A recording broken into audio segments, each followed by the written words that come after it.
Mas boa noite, vamos saudar os nossos telespectadores que estão agora em sintonia connosco. Bem-vindos todos ao nosso trabalho de hoje.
Envolve na tua paz, Senhor, que os nossos mentores e guias, as tuas falanges, os trabalhadores possam estar connosco esta noite, uma vez mais, envolvendo o nosso ambiente em paz e serenidade e ajudando-nos a criar a harmonia que nos faça perceber melhor a tua mensagem. Abençoa os nossos trabalhos de hoje, Senhor.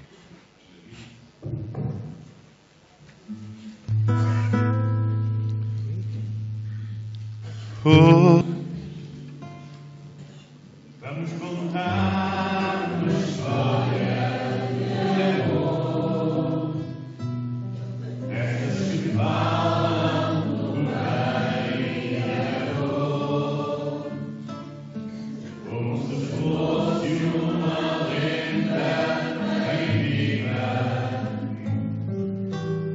vida assim, é como devia ser.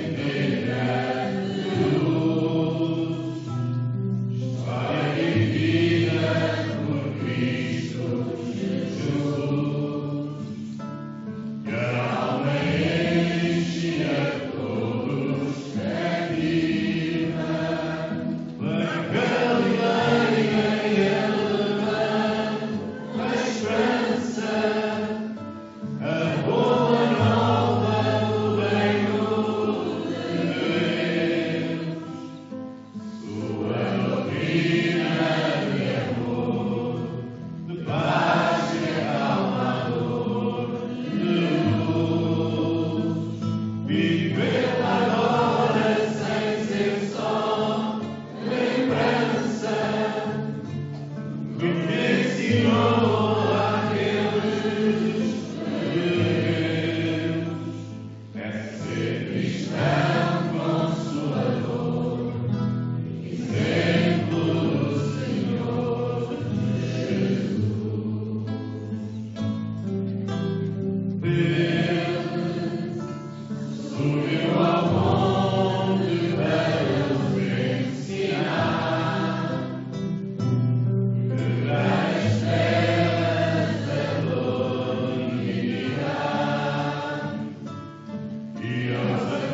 Pai nosso que estais no céu, santificado seja o vosso nome. Venha a nós o vosso reino, seja feita a vossa vontade, assim na terra como no céu. O pão nosso de cada dia nos dai hoje. Perdoai-nos as nossas ofensas, assim como nós perdoarmos a quem nos tenha ofendido. E não nos deixeis cair em tentação, mas livrai-nos do mal. Ave Maria, cheia de graça, o Senhor é convosco. Bendita sois vós entre as mulheres, bendito é o fruto do vosso ventre, Jesus. Santa Maria, Mãe de Jesus, rogai por nós, pecadores, agora e na hora da nossa morte, e que assim seja. Disse-lhe Jesus: Eu sou o caminho, a verdade e a vida. Ninguém vem ao Pai senão por mim. Se vós me conhecesseis, também conheceríeis meu Pai. É uma passagem do capítulo 14 do Evangelho de João, versículo 6 do livro Os Quatro Evangelhos.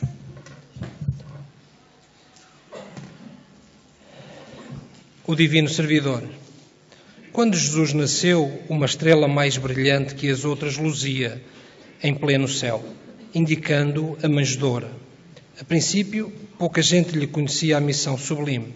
Em verdade, porém, assumindo a forma de uma criança, vinha ele da parte de Deus, nosso Pai Celestial, a fim de santificar os homens e iluminar os caminhos do mundo.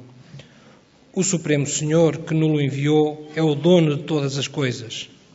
Milhões de mundos estão governados por suas mãos. Seu poder tudo abrange, desde o sol distante até o verme que se arrasta sobre nossos pés. E Jesus, emissário dele na terra, modificou o mundo inteiro. Ensinando e amando, aproximou as criaturas entre si, espalhou as sementes da compaixão fraternal, dando ensejo à fundação de hospitais e escolas, templos e instituições consagrados à elevação da humanidade. Influenciou com os seus exemplos e lições nos grandes impérios, obrigando príncipes e administradores egoístas e maus a modificarem programas de governo. Depois de sua vinda, as prisões infernais, a escravidão do homem pelo homem, a sentença de morte indiscriminada a quantos não pensassem de acordo com os mais poderosos, deram lugar à bondade salvadora, ao respeito pela dignidade humana e pela redenção da vida, pouco a pouco.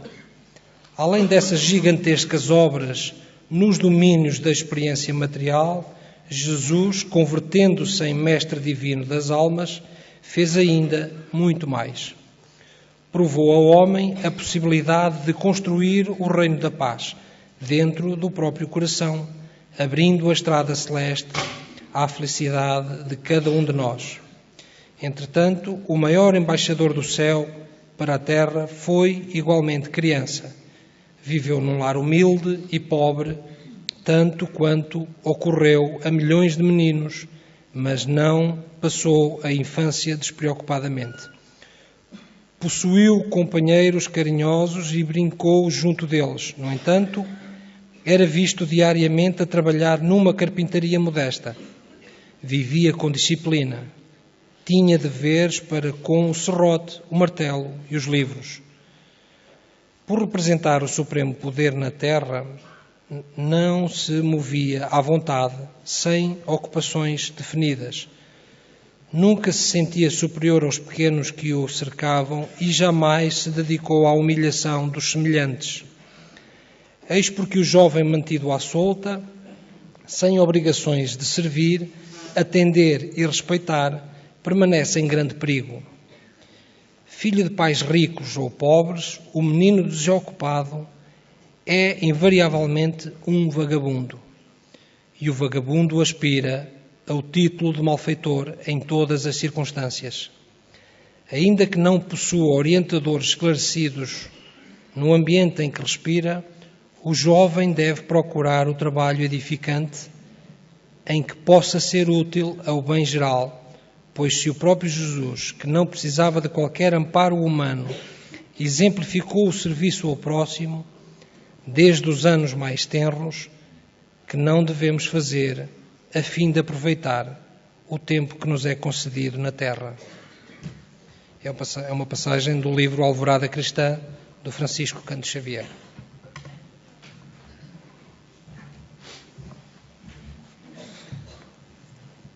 Estamos no período do Advento, não é?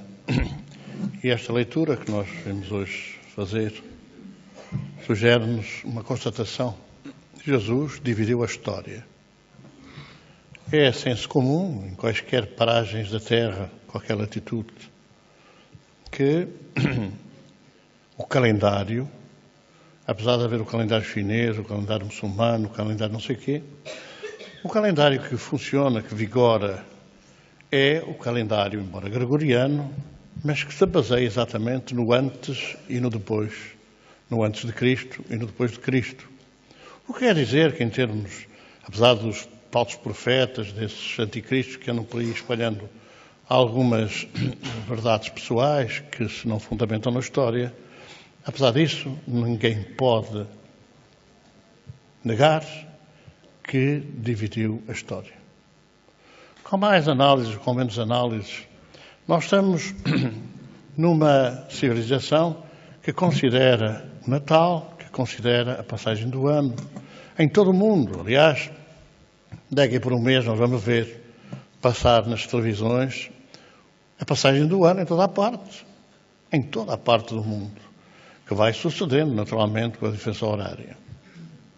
Jesus é a história, e a história deve-nos trazer os ensinamentos que naturalmente são necessários para nós possamos evoluir. Faz hoje 828, que número bonito, não é? Capicua. 828 anos que desencarnava Afonso I de Portugal, o nosso Dom Afonso Henriques. É claro que terá isso algum interesse.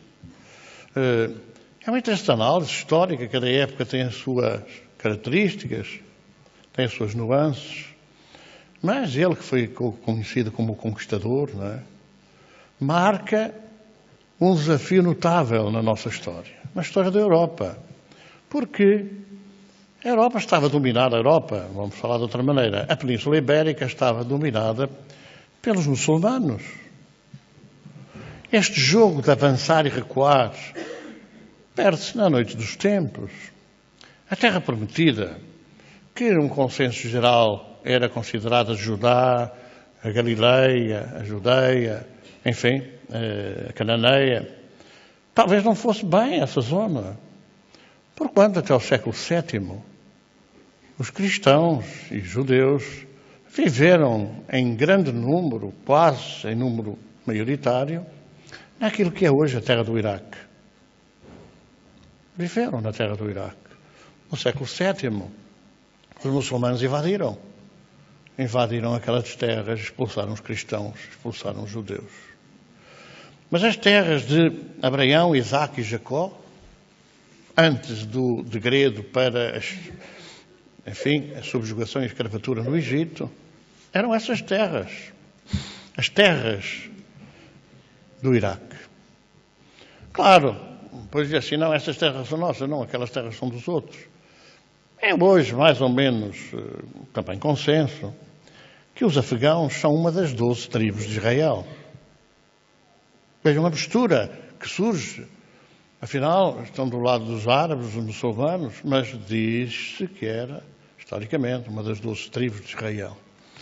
Nós é que acabamos por fazer as divisões entre os homens. Nós acabamos por fazer as divisões entre os homens. Não foi bem nessa altura, mas pouco mais ou menos, os muçulmanos fizeram com que uma chaveta, não é? Fecharam e invadiram a Península Ibérica. Mais tarde nós deveríamos de invadir a Norte da África. Mas invadiram a Península Ibérica e foram até, segundo o consenso histórico, até Covadonga, onde depois, quase no norte da península, onde depois recomeçaria aquilo que ficou conhecido como a Reconquista Cristã. A península era povoada por gente que não tinha nada a ver com a África, não tinha nada a ver com os muçulmanos, não tinha a ver com os árabes. Embora houvesse aqui uma miscelânea terrível, porque a gente hoje nem sabe quem é que nós somos, não é? Nós somos uma mistura tão grande que a gente não sabe se é celta, se é ibero, se é visigodo, se é godo, se é ostrogodo, se é essa conversa toda que entrou por aqui fora e que depois se instalaram, bem instalados, fizeram lá os povos, os povoados e essa coisa toda e dão aquilo que hoje somos nós. Mas somos nós com características curiosas que depois se projetaram pela história. Nós sempre nos demos bem com toda a gente. Nós sempre nos misturamos com toda a gente. Não é fácil encontrar na história. Ao nosso lado, os nossos vizinhos espanhóis não se misturaram muito, não. Embora na partilha de Tordesilhas nós tivéssemos ficado com uma fatia substancial, incluiu o Brasil, mas do outro lado da fronteira, a perseguição e a destruição dos índios foi notável. Nós, nem por isso, vamos para lá também, valem a bom da verdade, que é das coisas mais tristes da história, vamos para lá os negros e demos a abertura à escravatura. Mas, curiosamente, também fomos nós que nos misturamos com os negros e que demos origem a essa coisa extraordinária que se chamada a mestiçagem. Chamada a mestiçagem. Os povos, particularmente os povos de leste, os povos arianos, nunca se misturaram com... Agora, mais ou menos, não é? Está a começar. Os orientais também nunca se misturaram. Agora, mais recentemente, na invasão dos amarelos do Ocidente, não é? Vamos encontrar no Brasil uma mestiçagem negra, branca e amarela, que é uma obra de arte, dizem alguns analistas, uma obra de arte da beleza, dessa mistura, dessa integração das várias culturas e das várias raças. Então, nós temos que ir buscar à história alguns ensinamentos muito importantes, para podermos perceber, agora no caso concreto nosso, quem é que somos, que mistura é esta genética, que faz com que seja extremamente difícil saber se nós somos descendentes de negros, de amarelos, de índios, de isto, de aquilo outro. Nós, estamos a falar dos portugueses. Quem é? Quer dizer, os povos que vieram do leste são povos arianos, os bárbaros que invadiram, vieram por aqui fora, e aqui à beira-mar plantados, deram-se aqui com uma civilização que somos nós. Mas nós não somos, olha, também tivemos pelo na venta na história. E este senhor chamado Afonso Henriques, não é? Por mais ou menos descendência do Henriques, do conde de Dom Henrique, este senhor também não teve com dúvidas e atacou mesmo a própria mãe. Quer dizer, na análise que a gente deve fazer destas coisas, porque é que ele atacou a mãe? Uns dizem assim, porque não era mãe. Os de Viseu dizem assim, não era mãe e, portanto, ela preparava-se para fazer aqui um caldinho com gente que não era de cá e ele vai daí, pimba.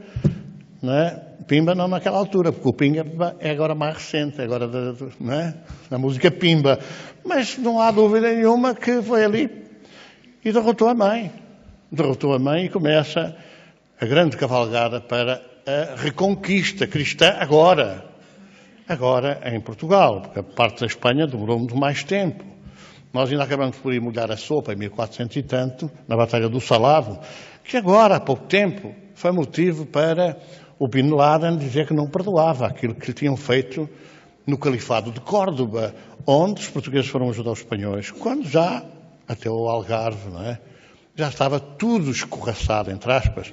Quer dizer, os povos que aqui viviam, que não eram de cá, foram enviados de novo para o Garve, embora achassem que deste lado vai, que não vai, vamos pôr além do Garve, que era o Algarve. Mas quer dizer, estas coisas históricas devem-nos fazer concitar algumas reflexões, porque às vezes pensam assim, como é que a guerra era apadrinhada pelo mundo espiritual? Como é que era e porquê? Mas os espíritos não têm fronteiras, os espíritos não têm pátria, os espíritos são espíritos. Mas nós não estamos numa fase em que vivemos no mundo espiritual num plano superior. Nós estamos numa fase, quando analisamos essa fase do século XII, já estamos numa fase em que a marcha da humanidade para o aperfeiçoamento galga desde os mundos primitivos, passando pelo mundo que já era absolutamente instalado de expiação e provas, e que agora se aproxima numa nova fase do mundo de regeneração.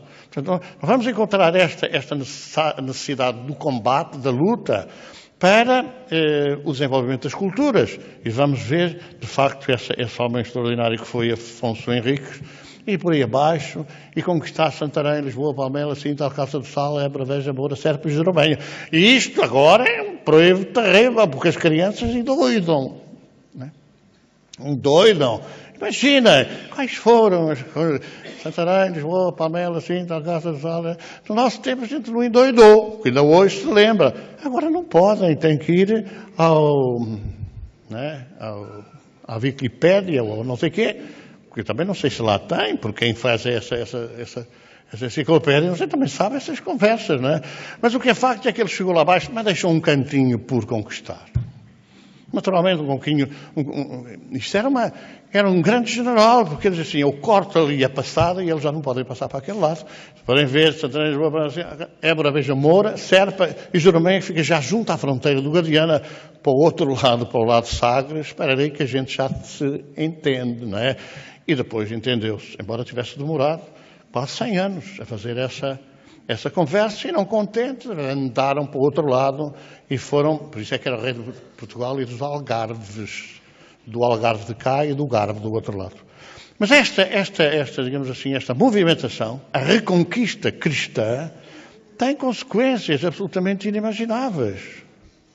Inimagináveis, até para justificar como é que nós somos das nações mais velhas da Europa. Quando falo em nações, falo num povo consolidado, num povo ligado por raízes culturais, raízes religiosas, naturalmente, raízes sociais. Portanto, é aqui que nós vamos começar a perceber, não é essa coisa de se nasceu em Viseu, se nasceu em Guimarães, se nasceu em Coimbra, também já é essa possibilidade e tal. Mas sabemos que em 1185 desencarnou. Agora, assim, qual é esse interesse de saber se ele desencarnou, se não desencarnou, quem era ou quem não era? Porque a dimensão da lei da reencarnação é tão grande que nos vai fazer ligar na história determinados passos que escapam à grande maioria dos analistas, podemos dizer históricos, ou dos analistas sociais. Mas, dizem os espíritos, que lá por volta de 1383, quando se instala em Portugal a crise dinástica, que abre guerra entre 1383 e 1385, e depois tem aquela grande aparição de um homem extraordinário que foi Nuno Álvares Pereira, que é retirado do povo, é um descendente bastardo, o infante Dom João, que vai ser levado a rei, não que era, digamos assim, da linha dinástica normal, porque havia a crise dinástica, e portanto ele é retirado, digamos assim, da raia miúda, apoiado pelo povo, para vir a ser Dom João I. E dizem os espíritos, é o espírito Afonso Henriques que volta pela porta da reencarnação para protagonizar uma continuidade daquilo que vai ser aquilo que vai ser, não a reconquista cristã, porque já não havia nada para reconquistar, mas a expansão cristã. Começa aí, na ínclita geração altos infantes, não é? Começa aí a grande epopeia dos descobrimentos, que hoje são os americanos que consideram que as viagens espaciais só, vamos ver, eu vou dizer outra vez, que as pessoas não se esquecerem, as viagens espaciais só têm paralelo nos descobrimentos portugueses. Não é? Os descobrimentos portugueses só têm paralelo nas viagens espaciais. As viagens espaciais só têm paralelo na história aos descobrimentos portugueses. E quando a gente vai ver os descobrimentos, vamos ver toda uma epopeia. Agora foi a escravatura. Claro, foi a escravatura, foi uma Mão Negra. Mas é curioso como nós conseguimos falar com toda a gente. Não é? A gente foi ali para o norte da África, foi andando até o Cabo Bujador, quem passa além do Bujador, Salvador, não é? Como se dizia, do Adamastor, aquela guerra toda, e passa por aí fora a entendermos-nos com todos os povos que viviam. De tal sorte que hoje ainda vigora, mais ou menos na zona do Golfo da Guiné, portanto, aquela zona da curvatura da África, por milhares de quilómetros, vigora uma língua chamada o crioulo. E o crioulo é o quê? O crioulo é uma mistura da língua nativa com o português. É a mistura de uma língua nativa com o português, que depois vai por aí fora, pela África toda, e vai para o Brasil, e dá aquela linguagem que nós conhecemos hoje, embora sejam línguas latinas, que também acaba por ter a língua espanhola, que é uma língua com a mesma raiz do português. Mas é essa expansão que começa, de facto, com as tiradas pelo norte da África, e de que só com o medo, os muçulmanos do norte, depois da conquista de Ceuta, de Tânger, quer dizer, depois da conquista de Ceuta, quiseram invadir e quiseram expulsar os portugueses de Ceuta, e bastou só dar a conhecer que Nuno Álvares Pereira, velhinho, quase a desencarnar, só com a notícia de que ele iria na armada portuguesa defender Ceuta, os muçulmanos retiraram. Tal era o prestígio de um homem que, antes de qualquer ação de combate, um jovem, atenção, antes de qualquer ação de combate, ajoelhava, podiam chamar por ele, podiam fazer o que quisessem, enquanto não fizesse as suas orações, não tomava conta das tropas para o combate. Então, mas espiritualmente era intuído, era inspirado, porque havia, em substância, uma tarefa gigantesca nas suas mãos, que depois haveria de espalhar-se por alguns séculos, porque se é verdade que João I terá sido Afonso Henriques reencarnado, não tem propriamente o início, digamos assim, das descobertas, vai-se projetar mais com a plantação do pinhal da Iria.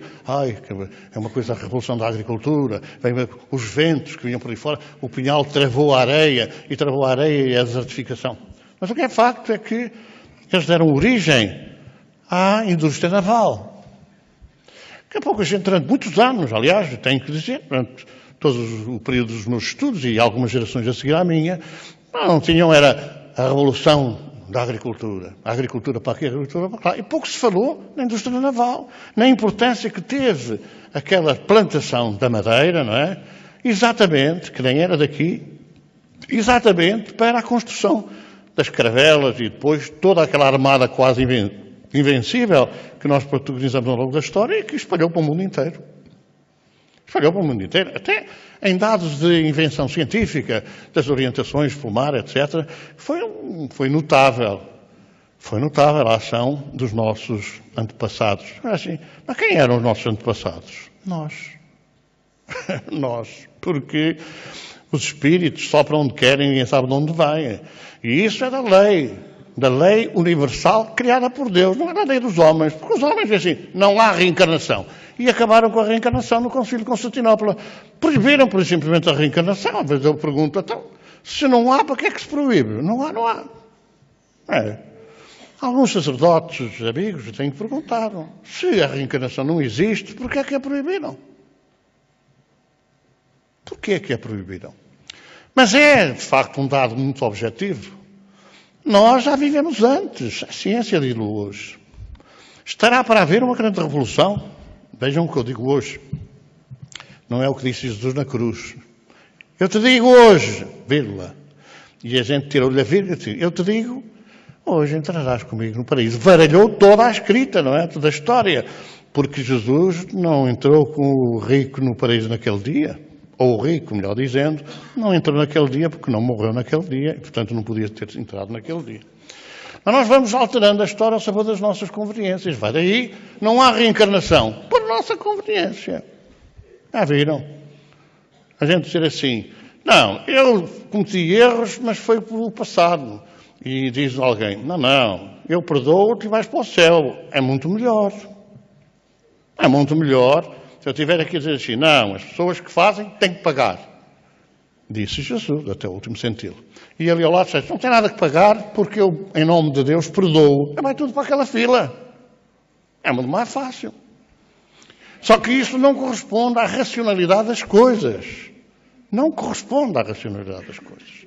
Então, objetivamente, começa a haver, nessa fase, uma predisposição, ou melhor, a execução de um planeamento que não é dos homens, porque nós, os homens, só fazemos as coisas em cima do joelho. E às vezes, já planeado em cima do joelho, ainda vamos à última da hora alterar as coisas ao sabor das nossas conveniências. Então, tudo isso obedece a determinadas regras e orientações do mundo espiritual. Dizem os espíritos que nessa fase de 1200 e muitos e 1300 e poucos, reencarnaram cerca de 400 de espíritos de grande envergadura. Estamos a falar do século XII, século XIII, século XIV. Fazemos esta começa antes de um e termina algum tempo depois do outro. Então é uma tentativa para restabelecer a pureza do cristianismo, que não vigorou, que não preferiu, não venceu. E não venceu por causa das conveniências dos homens. Quando é criada a Ordem de São Francisco, entre aspas, porque é preciso ponderar se foi criada ou se a criaram a posteriori, em termos históricos.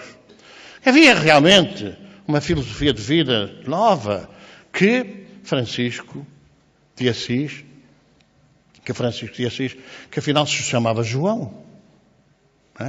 Chamava-se João. Francisco de Assis, no nome de batismo, não era Francisco, era João. Aqui falamos uma vez. Só como a família da mãe era de origem francesa, um dia que ele foi para a França com o pai, chamavam-lhe o francês. Ó francês, tal. Tinha assim alguma tese, alguma aproximação às feições dos franceses. E então chamavam-lhe o Francesco, e ficou Francisco. E é aí que há uma certa alteração. Embora haja notícias dos espíritos que dizem que quando João Evangelista se viu obrigado a mudar de nome por causa das perseguições aos cristãos, que o nome que o povo lhe deu era o Pai Francisco.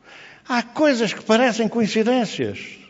Quer dizer, João passou a ser, para esconder, para não ser perseguido pelo poder à altura, leia-se romano, passou a chamar-se Francisco, Pai Francisco. Vamos falar agora em italiano, Pai Francesco, Pater, Depois vem como João e passa, nos primeiros anos da sua vida, passam a chamá-lo Francesco.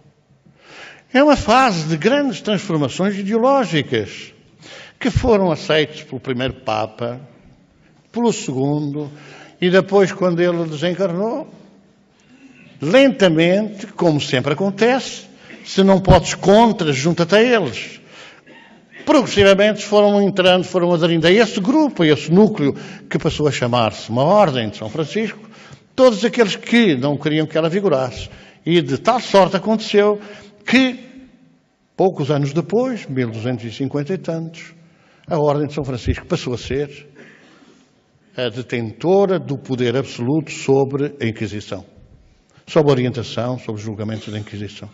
Não há nada melhor do que pôr à cabeça dessas organizações, que acabaram por ficar tétricas ao longo da história, aqueles que se constituem inimigos de um poder estabelecido naquela altura, no papado, nem em Roma. Exatamente, uma altura de grandes transformações ao nível do feudalismo, ao nível do poder, digamos assim, da agricultura para o comércio e o surgimento dos artesãos e dos burgos, que depois havia a ser batizados os cidadãos dos burgos, os burgueses. Não tem nada a ver com aquilo que hoje é considerado com a burguesia. Ora, isto para dizer que todo este progresso, há tentativas no mundo espiritual para abalar as estruturas sociais e culturais. Há por acaso que apareceu o renascimento cultural, certamente, da arte. E era também previsível, estava na calha, o renascimento espiritual, que não foi por diante, como também depois os outros todos os renascimentos acabaram por ser substituídos por outros, porque nós nunca estamos satisfeitos com aquilo que começa, ou nunca levamos por diante continuadamente a evolução que às vezes se perspectiva na nossa terra, na nossa vida. Ora, é nesta sequência que nós vamos encontrar em outra reencarnação, mais tarde, numa grande viragem, não já Dom João I, porque Dom João I passou, o infante Dom Henrique das Descobertas desencarnou, dizem os espíritos que não desistiu, todavia, de influenciar a grande campanha das descobertas. E será sido ele a protagonizar aquela tempestade tremenda que acabou por levar aquelas caravelas do Pedro Álvares Cabral a andarem a vagar no meio do mar e depois, por acaso, a portarem as terras de Santa Maria. Bom, era necessário, dizem alguns historiadores nessa matéria, que a pureza do cristianismo fosse preservada para as grandes deturpações que depois a história acabou por fazer, digamos assim, ampliar com a Inquisição. Não chegavam as cruzadas para protagonizar a primeira grande machadada no cristianismo, mas também a Inquisição e a escravatura de seguida. Embora as pessoas não façam a mínima ideia, às vezes, do que é que a divindade tem reservado para grandes mudanças, porque hoje é senso comum que a escravatura, que naturalmente incluía espíritos muito endividados, particularmente do tempo do Egito, e vamos pensar que foram os egípcios que subjugaram os judeus. Não são coitadinhos, não. Porque em termos de espíritos, os judeus de hoje não são os judeus de ontem. Provavelmente os judeus de hoje são os palestinianos de ontem, como fizeres acharás. E os palestinianos de hoje serão os judeus de ontem, num processo de mutação e de evolução que a lei estabelece. Como fizeres acharás, a cada um segundo as suas obras. Semeiam-se ventos, colhem-se tempestades. Portanto, nesta análise racional das coisas, a gente deve ir à procura de perceber estes passos que foram sendo dados. Então, quando se, de alguma forma, alimentava a ideia de ir às Índias buscar as especiarias, que eram a riqueza da época, há uma variação para as Índias do outro lado. Pode ser que haja aqui uma história qualquer que ninguém entende e que seja possível chegar a esses lados pelo outro lado. Porque já havia a ideia que a Terra era redonda, só não sabia que era redonda por tantos quilómetros. Quer dizer, que aquele paralelo seria tão grande que demorava mais de um ano, ou melhor, quase 2 anos a dar a volta. Mas diziam assim, vai para ali, pode ser que encontres as Índias por aquele lado. Como foi, digamos assim, a sugestão feita a Pedro Álvares Cabral. Pode ser que encontres as Índias. Nesta perspectiva de encontrar as Índias, nós vamos ver as Índias orientais, com um povo com determinadas características, digamos assim, físicas, e as Índias ocidentais, que provavelmente, os estudos históricos que foram feitos, que provavelmente terão imigrado pelo norte, passado o Estreito de Bering, passado para o outro lado e desembarcado na América, descendo por ali fora. Aparecem povos com grandes parecenças, com pontos de contacto muito fortes em dois lados. Como é que aparece a intuição? Pode ser que encontrem as Índias do outro lado. Porquê? É evidente que os índios, de uma forma geral, têm uma cultura espiritual muito profunda. Seria uma cultura objetivamente racional? Provavelmente não. Provavelmente não seria. Porque essa coisa de metempsicose confundida com a reencarnação vigora ainda hoje. Não é? Ainda hoje, porque as Índias orientais acredita-se que as vacas são um animal sagrado porque podem ser a reencarnação dos familiares. Chama-se um fenómeno de metempsicose, que já vem desde o século de Péricles e até anterior. Mas é verdade que eles têm uma cultura pela espiritualidade que também tinham os índios, e têm os índios da América. Uma cultura de espiritualidade. É tudo voltado para a vida do mundo espiritual, como os negros da África. Embora, enfim, com aquelas fetiches, com aquelas feitiçarias que não têm nada a ver de maldade, também há feitiçaria da maldade, e que realmente nos perspectivam para, digamos assim, um respeito por aquilo que é desconhecido. Um respeito por aquilo que está para além e que é desconhecido, mas que muitas vezes se manifesta com um realismo tremendo. Ora, esta orientação, pois vem-se a saber, hoje é fácil de dizer, é aí que são preservadas as orientações do Cristo com mais pureza. Porquê? Porque o povo não tinha nenhuma aspiração a deturpar. Não tinha nenhuma aspiração a deturpar os conceitos do Cristo. Ainda por cima, com a mistura da cultura africana, que tinha muito de ligação com a espiritualidade, e com a cultura índia, que tinha muito de contacto com a espiritualidade. Há pessoas hoje que dizem assim, essa gente atrasada, esses umbandas, não sei o que mais, olha, vejam só, Iemanjá, e mais não sei quanto e tal. E as pessoas às vezes desconhecem que a escravatura proibiu os negros que não tinham alma de falar nos santos, nos arcanjos, nos querubins, nos serafins, nessa coisa toda, do cristianismo. Leia-se agora da religião universal, que é o catolicismo. Embora budistas, hinduístas, são 3 vezes mais do que os cristãos. E, portanto, quer dizer, essa gente é atrasada? É. Mas como não podiam, porque era blasfémia e era pecado mortal e até passível de perseguição, falar em Nossa Senhora da Conceição. Nossa Senhora da Conceição é dos brancos, e como Nossa Senhora da Conceição não é portuguesa, então não podiam falar porque era crime, e então foram proibidos de falar em Nossa Senhora da Conceição. E vai daí disseram assim, pois então vamos chamar de Iemanjá. E a Iemanjá é Nossa Senhora da Conceição. Como a Nossa Senhora da Aparecida, também não tem nada a ver, é a Nossa Senhora da Conceição, que apareceu no meio do rio, quer dizer, a estatueta apareceu no meio do rio, negra, e então aparece negra porque era uma estatueta de Nossa Senhora da Conceição, que esteve muitos anos no rio e ficou negra. Passou a ser Nossa Senhora Aparecida, Nossa Senhora da Aparecida. Quantas Nossa Senhoras há? Bom, Mãe de Jesus, há só uma. Mas, quer dizer, poderá ter aparecido em vários sítios, com várias facetas, com várias características. Pode, nós é que somos... Não, esta é nossa, é aparecida. Esta é nossa. A Nossa Senhora de Czestochowa é negra. A Virgem Negra de Czestochowa. Mas a Virgem Negra de Czestochowa era mesmo a Nossa Senhora Mãe de Jesus? Porquê?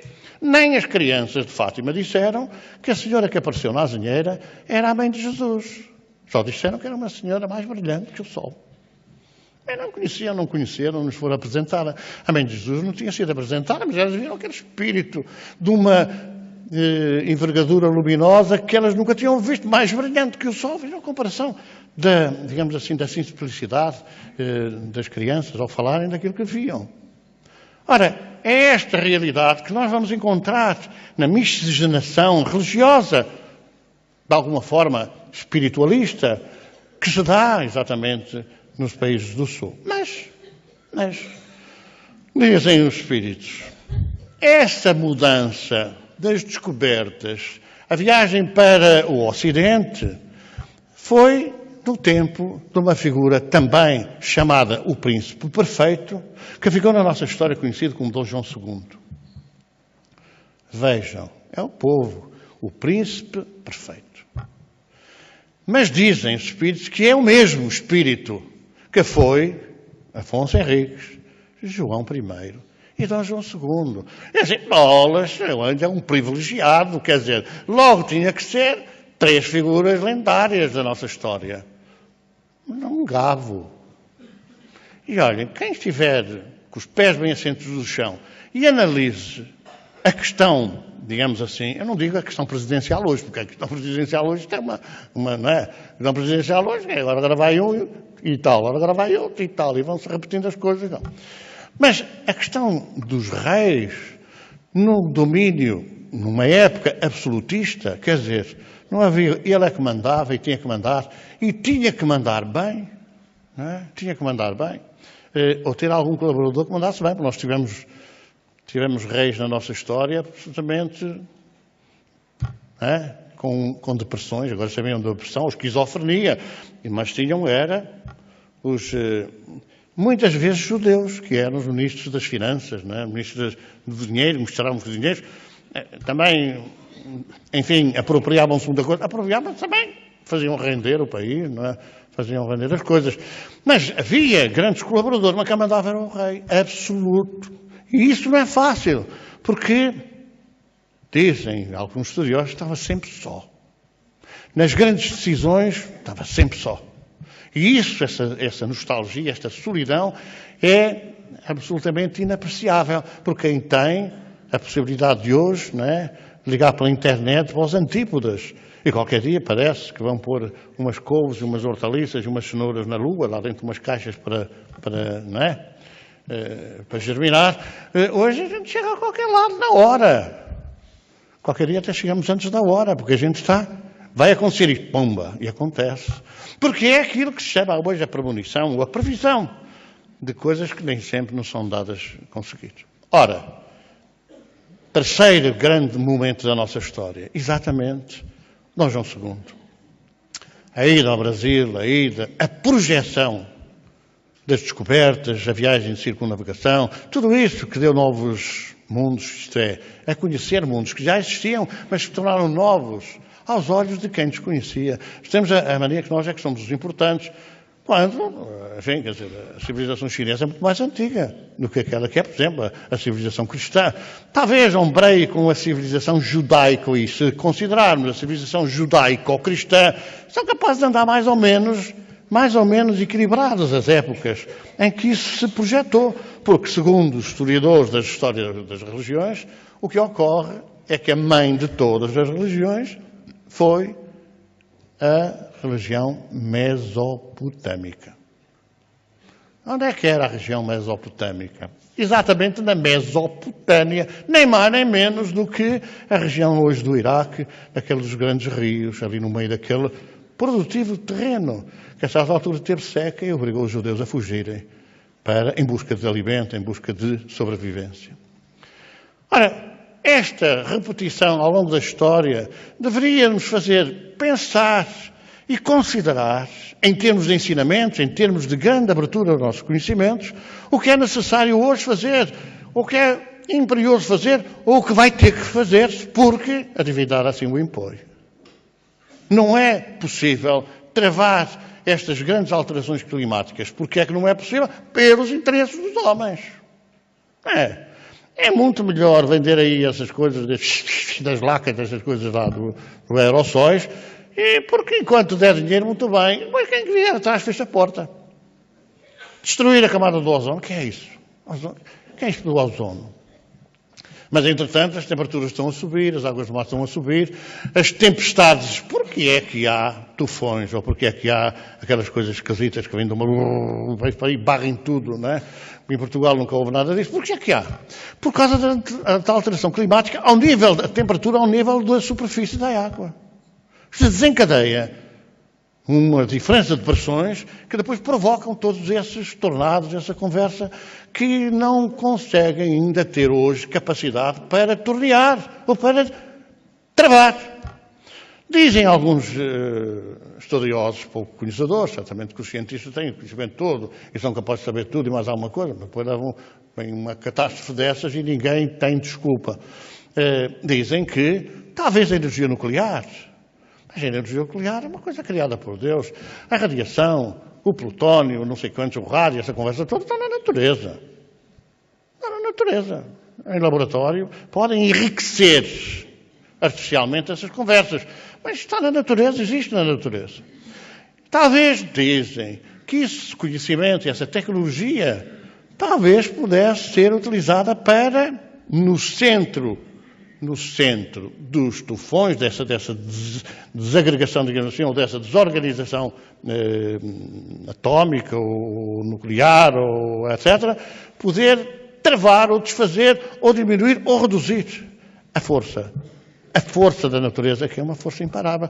Mas para bem podia ser usado. E porquê é que não é usado? Porque, por enquanto, é usado para ganhar dinheiro. É usado para ganhar dinheiro. Alguns dizem, vem aí o cometa não sei quanto, e o cometa vem por aí adiante, e dá aqui uma bordoada na Terra e nós vamos todos pelo ar fora. Como se o homem fosse o detentor de toda a verdade, de todo o poder, de tudo não sei o quê. Então o que é que Deus está a fazer nesta conversa toda? Assisto braços cruzados, olha, esses malandros vão-me destruir a minha obra. E vai daí, vem um cometa, não é? Abalgou a Terra abalgou a Marte, abalgou não sei o quê, o Sol fica todo aos bocadinhos, e isto vai tudo para aí fora, o mundo acaba. Como se fosse possível não haver um poder superior que trave a megalomania dos homens e até a falta de espiritualização.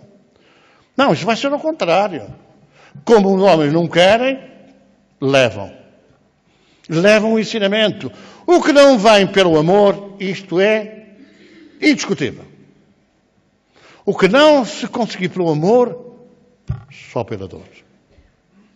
Nós estamos convidados há séculos e séculos a mudar de vida, a mudar de conduta, a mudar de relacionamento. E ele não faz nada, então alguém vai ter que fazer. Não é? E é impossível travar. Quando houve o tsunami, o tsunami é um fenómeno atual, mas não é um fenómeno atual. O tsunami que, o terremoto de 1755, foi um tsunami. Ninguém descobriu nada agora. E de lá para cá, em parte nenhuma, conseguiram prever o que ia acontecer. Não conseguiram prever nada. Quando foi o tsunami na Indochina, na Indonésia, o que é que se dizia?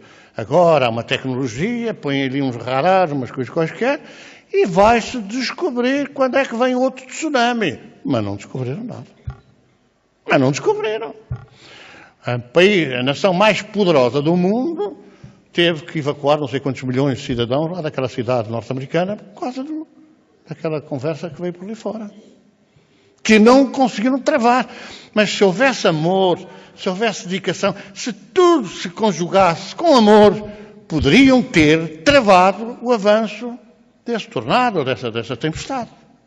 Mas como ninguém está voltada para isso, para melhorar a qualidade de vida, para melhorar a situação, digamos assim, social, económica, financeira, etc., ninguém está voltado para aí, estas coisas têm que acontecer para mostrar ao homem que não tem poder indiscriminado sobre as coisas. Não tem. Quando caiu o muro de Berlim, mas alguém imaginava que aquilo ia acontecer? Ninguém imaginava. Eu, quando era mais jovem, quando militava ainda nas juventudes católicas, etc., havia um grande problema. O que é que era o grande problema? Era a altura em que depois foi o concílio, Vaticano II, foi João XXIII, uma grande mudança, houve grandes transformações no Ocidente. E nós ponderávamos e refletíamos sobre um problema que poderia acontecer, que era o catolicismo conservador, que continuava a vigorar no leste, com as missas em latim, com aquelas coisas todas em latim, já que não era prática já no Ocidente. Quando houvesse, e poderia haver, uma alteração política, alguma liberdade de fronteiras, que poderia haver um grande cisma, uma grande divisão dentro do cristianismo, dentro do catolicismo. Uns continuavam aferrados ao passado, ao latim, aquelas coisas sermões de latim, e outros estavam já na fase da música mais atual, mais dinâmica, mais cativante da juventude. E então, nessa altura, começaram a ser elaborados panfletos e papéis para serem enviados para leste, para que as pessoas não viessem a chocar-se com as grandes transformações. Mas já se admitia intuitivamente que as transformações iam acontecer. Já se admitia que iam acontecer. Mas iam acontecer porquê? Porquê é que iam acontecer? Porque têm tem que acontecer, porque na Terra não são os homens que mandam. Nós vamos fazendo de conta que mandamos, de repente um abanão, mas vamos dar aqui a volta para ver se nós conseguimos outra vez agarrar as coisas, porque estamos a fugir das mãos. Não há amor na conduta social. Se não há amor, nem as guerras. Quando houver guerras, rumores de guerras, quando houver pais contra filhos, filhos contra pais, irmãos contra irmãos, povos contra povos, nações contra nações, aí é o fim. Não, aí é o princípio do fim. Falou Jesus 2000 anos. O princípio do fim de que vai dar pum e a terra explode. Nada disso. Agora, esta situação caótica de moral, esta vai ter que ser transformada. E se não for pelo amor, conscientemente, racionalmente, é pela dor. É o que está a acontecer. O que está a acontecer é a dor. Mas porquê é que a gente não divulga a maior guerra hoje? A maior guerra hoje.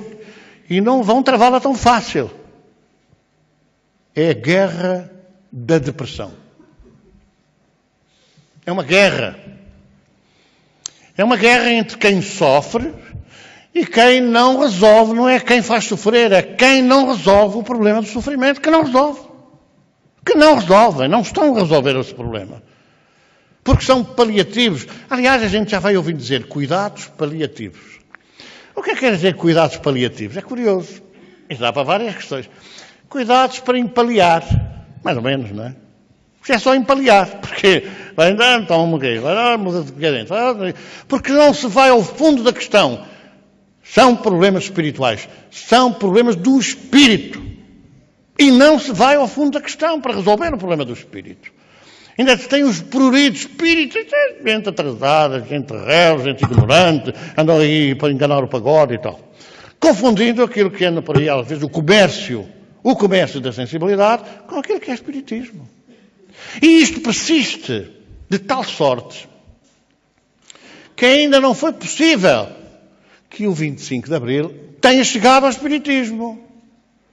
Faz hoje 60 anos que a Federação Espírita Portuguesa foi invadida pela Polícia de Segurança Pública. 60 anos hoje. A história às vezes tem estas coincidências, não é? Não tem nada a ver. Mas quem é o Dom Afonso Henriques reencarnou e foi o presidente da Federação Espírita de 1953? Não. É o perigo, o maior perigo naquela época, vejam só, além da maçonaria, que também foi na mesma onda, era o espiritismo. Os espíritas tinham um carimbo vermelho, que fazia parte dos arquivos da PIDE, de pessoas a vigiar. Um perigo! Entretanto, os comerciantes da modernidade, recordam-me, havia aqui uma médium qualquer ali para o lado do Lamego, que tinha a porta aberta, ninguém mexia, ninguém aborrecia, não nada disso. Mas aquele 6 de dezembro foi para fechar a Federação e todas as instituições espíritas do país. Faz hoje 60 anos. E já tem a liberdade de falar, de esclarecer, de se exprimir? Não tem. Mas não é nada proibido. Não é nada proibido. A Constituição da República Portuguesa acabou com essas proibições. Somos todos iguais perante a lei, etc, etc. Pois é, mas há uns mais iguais do que outros. E se for para falar sobre aquilo que é espiritismo em sua pureza, o cristianismo redivivo, não há abertura. Se for para ir mostrar umas coisas, umas fantochadas, umas médias a fazer isto, umas a fazer aquilo, está tudo aberto. Porque hoje a comunicação social, basada ou embasada em muita ignorância, em muitos interesses, não deixa. É preferível dar o escândalo da outra que vai para lá desligar a modernidade não sei aonde, do que deixar que se venham a esclarecer para que as pessoas não sejam levadas, por exemplo, a pagar por um trabalho qualquer numa área esquisita 4.000 euros. A quem ganha só salário mínimo 500 euros ou 485 e ter que pagar e depois ter que estar sujeito até a perturbação e até mental do pensamento desta gente sem qualificação que campeia aí de qualquer forma. Mas a gente também não se pode admirar muito, sabem porquê? Porque eu sei que há pessoas aqui que já vieram e já foram fazer essa conversa, ver se arranjavam abaixo de Deus na Terra alguém com mais poder, e voltaram. Quer dizer, como se fosse possível, ou melhor, como as pessoas que somos mais ou menos esclarecidas sobre o que é que esta coisa é, como é que isto funciona, não é? Ainda nos deixássemos iludir. mas aquela diz que faz grandes coisas, e mais não sei o quê, deixa-me lá ir, faz uma reza e uma benzedura, como se fosse possível resolver problemas de profissão, problemas de amor, problemas disto, problemas daquilo, nessas rezas e benzeduras que fazem, com coisas absolutamente patéticas. Mas há ainda quem faça assim. Mesmo depois de estar esclarecido que todo este processo espiritual pode conduzir a dificuldades, pode conduzir a perturbações, pode conduzir, às vezes, a distrações que nos fazem divagar ou distrairmos da nossa própria vida e depois assumir as consequências dos atos irrefletidos que a gente pratica, como se fosse possível com uma reza corrigir aquilo que nós fomos responsáveis por deturpar. Mas ainda há quem faça isso. Ai, mas ele sabe quem são. Não me interessa nada, porque nós não vamos averiguar quem foi ou quem não foi. É assim, mas era bem feita, não era? Não era bem feita. As pessoas dizem, ai, por amor de Deus, ajude-me, dê-me uma ajuda, eu quero ir aos trabalhos especiais e tal. E a gente diz assim, olha, vá à bruxa do Trechedo, ou não sei de onde, que é onde foi a semana passada. Era bem feita, não era? Era muito bem caçado. Mas manda à caridade que a gente não usa estes métodos. Não usa estes métodos. Há pessoas que mentem com tanta desfaçatez, começam a falar connosco e tal, e a gente está mesmo a ver que a grande mentira. Que a grande mentira. Às vezes a gente diz assim, sabe, há muitas pessoas que mentem, que fazem, que acontecem e tal. Não diz diretamente à pessoa assim, não minta, que isso não é assim. Não é, devia ser. Mas não, a gente vai dizendo e a pessoa fica sorridente. Aí os outros são os malandros, até que mentem, sem se dar conta de que a conversa é para a própria pessoa. E sem analisar bem que ou nós mudamos de rumo, ou não adianta nada bruxarias, feitiçarias, rezas, benzeduras, missas e etc. Não adianta nada para nos repor no caminho de alguma esperança. Se a cada um é dado segundo as suas obras, pois nós estamos a receber as obras que praticamos no passado. Segundo as obras que praticamos, estamos a receber. E ou arranjamos forma de alterar, de modificar essas questões, ou não vamos deixar de continuar a ter consequências graves. Mas é esta sociedade materialista que se quer fazer passar por espiritualista. Interessa que estas verdades se divulgam? Não interessa. Não interessa. Até hoje, essa invasão de há 60 anos não foi reposta. Não foi reposta. E há justiça? Não há justiça. Mas é que não há mesmo justiça. Porque se houvesse justiça, ia só ao fundo da questão, analisar as coisas e repunha-se a verdade. E não fazem isso. Há 60 anos. E ainda não mudou. Nem o regime da outra senhora, nem o regime dos outros senhores, porque isto, não é? Só as moscas é que mudam. Como é que o mundo há de mudar? Pela dor. Pela dor. Não são os espíritos que vamos fazer aqui uma rezinha, uma benzedura, para tirar essa gente toda para o boca. Não. Isso seria uma contradição com aquilo que Jesus apontou e ensinou. Mas nós temos é que reparar exatamente que as consequências de todos nós, ou melhor, que todos nós recebemos hoje, são fruto da nossa conduta de ontem. São fruto da nossa conduta de ontem. E a ciência está a dizer isso e, felizmente, podíamos dizer, graças a Deus e à intuição dos bons espíritos, que a Igreja dominante começa agora a dizer também. Começa agora também a dizer. Porque não chega 75% dos presentes irem à missa. É necessário que entendam que a sua doutrina, que seguem, diz que os espíritos falam connosco. E diz agora, pela boca do Papa, que é respeitado acima de qualquer suspeita e que devo dizer que merece o nosso respeito integral, vai dizendo que afinal é preciso nós perguntarmos de onde vimos. Se de onde vimos reencarnamos, foi Jesus que falou, há 2000 anos. Se de onde viemos já estamos encarnados de novo. Então estamos reencarnados. Então a reencarnação é uma realidade. Que aliás, aqui há uns anos atrás, o padre François Bruno, é um teólogo francês, deu uma entrevista, nós publicamos no Jornal Espírita, já publicamos a segunda vez, em que ele dizia que desde Paulo VI, alguns dos presentes já não sabem, já não são desse tempo, desde Paulo VI que a Igreja estuda a reencarnação. Só que é muito confuso. É muito problemático, de um dia para o outro, vir-se dizer que a reencarnação é uma realidade. Quando se negou durante séculos que isso fosse verdade. Mas nestas coisas subreptícias, nestas pequenas coisas, os católicos têm que perguntar-se de onde vêm, para onde vão, vida antes da vida depois da vida, e é o que estão cá a fazer. É o que estão cá a fazer. Porque não adianta nada, Pai, Pai, perdoa em nome do Pai, do Filho e do Espírito Santo, arrasadores bem nossos, Pai, bem Maria, das glórias. O que é que estamos cá a fazer? Estamos neste ramo do a gente erra, prejudica, calunia, etc. Depois meia dúzia de Ave Marias, meia dúzia de orações, mandam-nos para o céu. Não é possível, isso não é verdade. Isso não é verdade.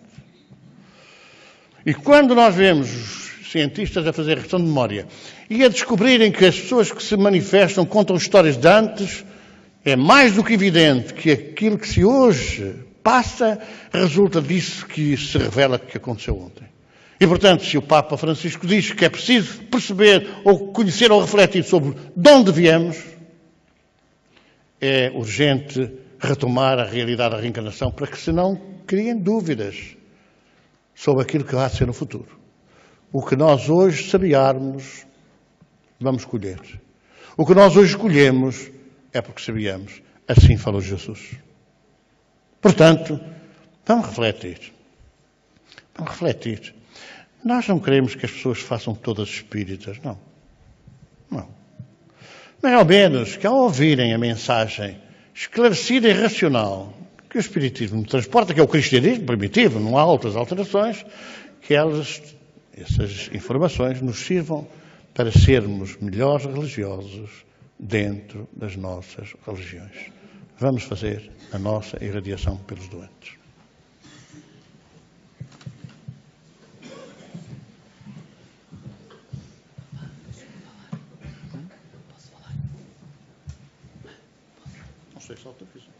Então não vou autorizar. Ora, muito boa noite. Eu estou aqui para mais uma vez apelar à solidariedade do mês que corre. Estamos à época de Natal. Nós vamos realizar a festa com as crianças das 90 famílias que apoiamos. São cerca de 56 crianças. E vamos fazer a ceia dos sem-abrigo no dia 28 de dezembro, a festa de Natal no dia 21 de dezembro. Nós lançámos uma campanha, se calhar é de conhecimento já de grande parte das pessoas que aqui se encontram, uma campanha que se chama Padrinhos de Coração, uma mão para um sorriso, para convidar todos vocês a apadrinharem ou uma criança ou um sem-abrigo. Grande parte das crianças já estão, graças a Deus, apadrinhadas, os sem-abrigo estão quase todos sem padrinho. Portanto, a ideia é trazerem-nos uma prenda, um brinquedo para as crianças que apadrinharem se forem mais pequeninas, aquelas que restam já têm acima de 11, 12 anos, e para o sem-abrigo, calças, calçado ou produtos de higiene. Nós temos uma lista aqui com os sem-abrigo que apoiamos, já são cerca de 50, não estão identificados com o nome por questões óbvias. Se quiserem apadrinhar, têm o número que eles vestem de calças, o número que eles calçam de sapato, e é só colocarem o vosso nome, o vosso contacto. Têm a possibilidade também de poderem estar connosco, se o vosso afilhado for uma criança, no dia 21, à tarde, se quiserem conhecer a família, se quiserem conhecer a criança, inclusivamente se quiserem apoiar ao longo do ano, ou na Páscoa, ou no dia do aniversário, portanto, fazer um acompanhamento mais próximo, ou estarem presentes também no dia 28 de dezembro, na ceia de Natal, para pessoalmente poderem entregar o vosso presente. Portanto, nós apelamos à solidariedade de todos. Grande parte destes senhores não têm as mínimas condições para viver, não têm condições sequer de lavar as roupas que nós lhes damos e, portanto, apelamos também à vossa solidariedade. Temos também no dia 22 de dezembro à tarde um evento que reverte também a favor da instituição, que é uma mega aula de zumba solidária. Esta zumba é um treino, é aeróbica, mas ao som de música latina. Portanto, nós acabamos por treinar, fazer ginástica, divertindo-nos, sem sequer darmos conta do tempo passar. A entrada custa 3 euros e, portanto, é no dia 22 à tarde, às 3h30 da tarde. Vai ocorrer depois, mais perto, nós vamos identificar exatamente o local. Aquilo fica perto do Continente, portanto, é na fábrica, ali entre quem vai do Tribunal para o Continente. Portanto, é às 3h30 da tarde. Vamos também abrir aí inscrições para quem quiser estar um bocado connosco nesse evento.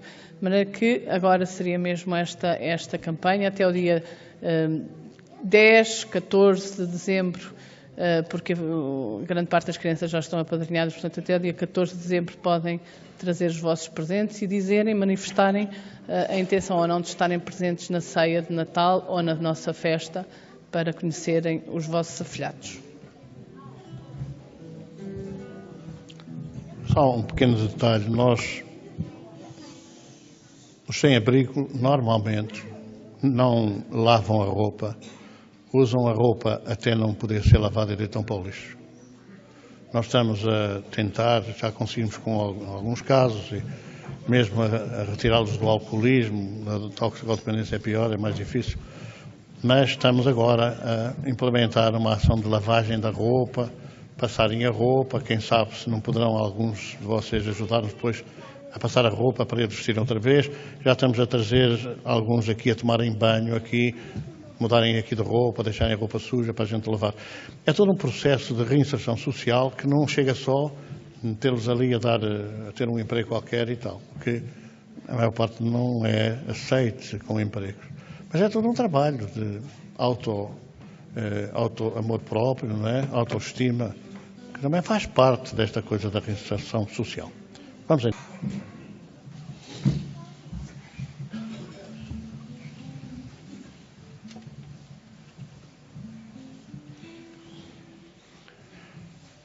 Pedimos agora, Senhor, pelos doentes, todos aqueles nossos irmãos que se recomendaram a nossa prece, muitos que estão em sintonia connosco, em lugares distantes, mas outros que nem sequer te conhecem, apenas conhecem a solidão, a angústia, o desespero, as dores do corpo e as dores da alma, abandonados nos seus leitos de dores. Pedimos, Senhor, por todos eles. Colocamos nas suas mãos a nossa energia de amor, de solidariedade, para que os seus mensageiros possam esta noite aliviar um pouco o seu sofrimento. Toma a nossa oferta, Senhor.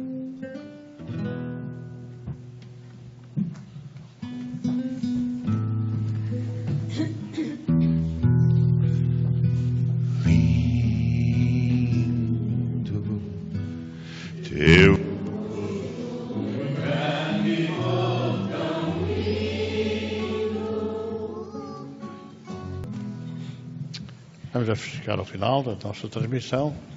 Vamos despedir dos nossos telespectadores.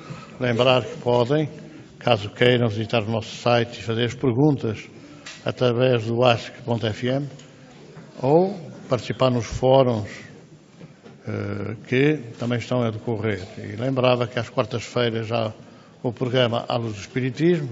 Esta semana foi transmitido o primeiro sobre fobias e iremos para o ar na próxima quarta-feira de novo com o segundo programa sobre fobias. Se quiserem fazer as vossas perguntas, aseviseu@gmail.com, podem fazer, sobre o tema fobias. Vamos despedir, muita paz, que Deus todos continue a abençoar. Nós aqui vamos